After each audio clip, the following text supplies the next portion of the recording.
കേരളത്തിൽ ചെങ്കൊടിയുടെ മുന്നേറ്റത്തെ തടയാൻ ഒരു ശക്തിക്കും കഴിയില്ലെന്ന് കൊല്ലം സമ്മേളനം തെളിയിച്ചതായി PB അംഗം പ്രകാശ് കാരാട്ട്. നവകേരളത്തിലേക്കുള്ള മുന്നേറ്റത്തിന് ദിശാബോധം നൽകിയ സമ്മേളനമാണ് കൊല്ലത്ത് സമാപിച്ചതെന്നും പൊതുസമ്മേളനം ഉദ്ഘാടനം ചെയ്ത് പ്രകാശ് കാരാട്ട് പറഞ്ഞു. ദേശീയ തലത്തിൽ ഹിന്ദുത്വ കോർപ്പറേറ്റ് ഭരണത്തിനെതിരെ സന്ധിയില്ലാത്ത പോരാട്ടത്തിലാണ് CPIM എന്ന് പ്രകാശ് കാരാട്ട് പറഞ്ഞു. കേരളത്തിലെ ജനങ്ങളുടെ താൽപര്യം സംരക്ഷിക്കാൻ കേന്ദ്രത്തിനെതിരായ സമരത്തിനു കൂടിയാണ് പാർട്ടി നേതൃത്വം നൽകുന്നത്. കേന്ദ്രം കേരളത്തെ സാമ്പത്തികമായി ശ്വാസം മുട്ടിക്കുകയാണ്. വയനാട് ദുരന്ത പുനരധിവാസത്തിന് കേന്ദ്രം സഹായം നിഷേധിച്ചു.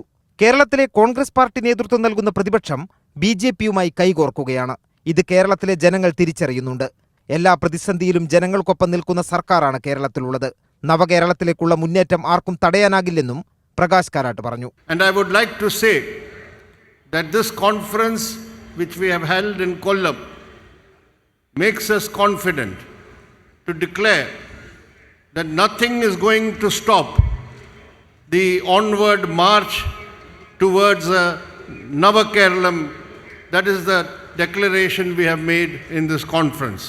And nothing is going to stop the advance of the red flag in Kerala. And it is this message which we have got from the Kollam State Conference, which I'm sure will go to the whole people of Kerala.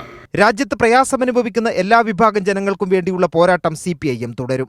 പോരാട്ടം ശക്തിപ്പെടുത്തുന്നതിനായി 24ാം party Congress നിർണായക തീരുമാനങ്ങൾ കൈക്കൊള്ളുമെന്നും പ്രകാശ് കാരാട്ട് കൂട്ടിച്ചേർത്തു. Kairali news, കൊല്ലം.